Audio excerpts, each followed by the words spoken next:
BioS 3 Raw TV. Today we're going to do something a little bit different, and I'm going to start doing this series of review videos for the best, or what I feel like are the best shoes out there to train in.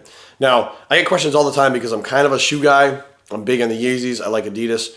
But I also found out that training with certain shoes and wearing certain shoes out to do whatever, two different things. So today we're going to go with the first review that we're going to have, and that is the Under Armour Project Rock Delta. Now this is the first edition. It comes in several colorways. It's actually, I think we got 4 colorways now. This is the first one, the black and the gold, the desert sand, the army green or olive green, and the black with gray, which actually this is pretty much my favorite one right here.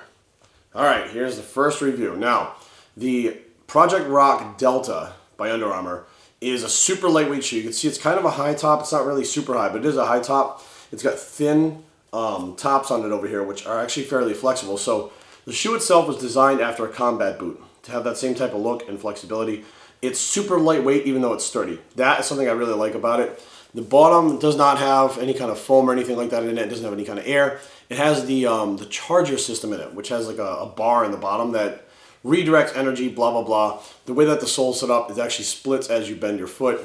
And something I really like about this is it has a lot of support in the ankle, but it doesn't bind your ankle. So it allows your ankle to still have some flexibility in it. And so far, this shoe I've been using probably for the last, I guess, month. And I'm kind of liking this one the best out of all of them. But we're going to run through all of these to show you guys the different options. Because a lot of people out there, they'll wear a shoe and they'll be like, Jerry, what's the best shoe to train in? And I'm like, you know what? I really don't know. So I'm going to find out. I mean, I kind of stick with something when I find something that I like. But new things come out. Like, obviously, these are new. They weren't around like 3 months ago. So obviously, had these not come around, a different shoe would have been a better shoe to train with. So overall, I would rate the Rock Delta, the way that it looks and the way that it feels, lightweight and stuff like that, I give it a 5 stars out of 5 for the look. Now, performance-wise, let's get into that. Today we're going to wear the Rock Delta Desert Sand. Okay? We're going to give those a shot next to your bone over here, your red bone. You ready to give those a shot? What do you think? You think the Rock sneakers are going to fucking perform or what? You're not really sure? Come on, man. Yeah, okay. Let's give it a shot. Let's go.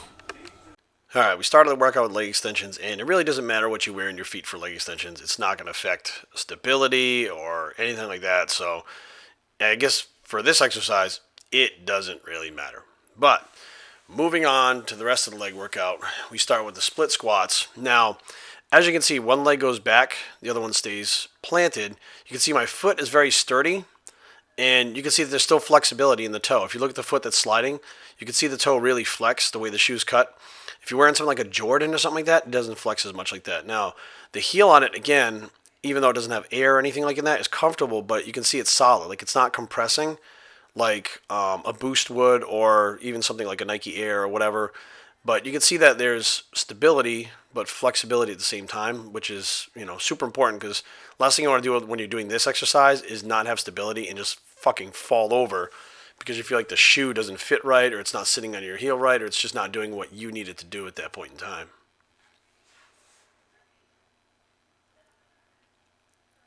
And if you do a lot of one-footed exercises like I do, isolateral ones, you'll notice that I do the leg presses also. Again, makes it a little different stability-wise also. Again, on the leg press, pushing through the heel, you can see that, again, it's stable, it's flat. The heel's not compressing on the sneakers, again, which is, like the Boost and stuff like that in Adidas. And as you're in a leg press, you're obviously going heavier than you were in the split squats. So you have more of a chance of getting some type of ankle sprain or some kind of issue like that, because you're using more than your body technically can handle body weight wise. And as you start to get up there heavier and heavier, you can have more problems if the shoe doesn't fit right.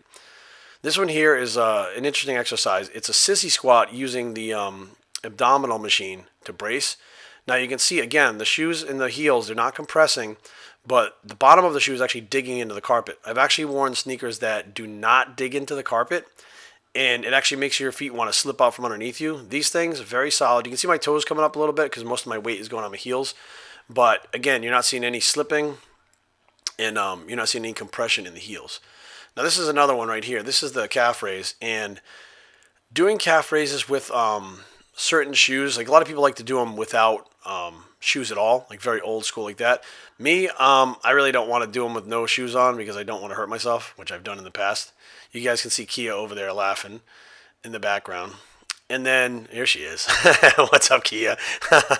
So you're going to notice that, you get a stretch. You can see the shoe flex and take the form of your foot, although you still have stability in the ankle. And it's comfortable, but still stable. I mean, I guess that's the key with these shoes in general. Over here, I'm on the bike for my cardio. Now, it doesn't really matter what you wear on the bike, but these you can wear on the treadmill, the stair mill, stepper, whatever. You can run in them. They're pretty well versatile for just about everything. So overall, this shoe perfect for me in the gym for everything.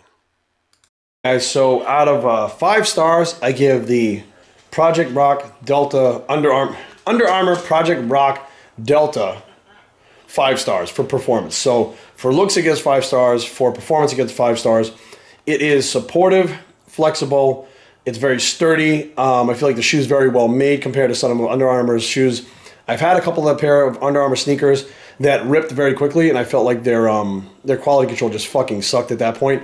But I think they went above and beyond, and these are actually more expensive than a lot of the other Under Armour shoes.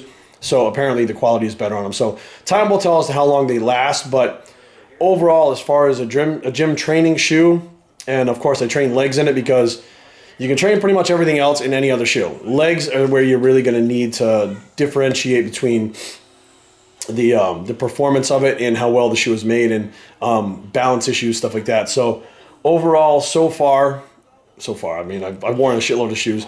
This one so far I feel like is the best, but we'll see as we go along. We'll be training in some other shoes and we'll compare. And so I appreciate you guys for tuning in. Let me know down below what shoes that you guys train in and what you think is a good shoe, and we'll start comparing. BioStrengthTraining@gmail.com. Leave comments down below, but don't fight, especially about shoes. www.biostrength.com is a blog. It's the Delta Rock Under Armour Power Trainer review, and we are out.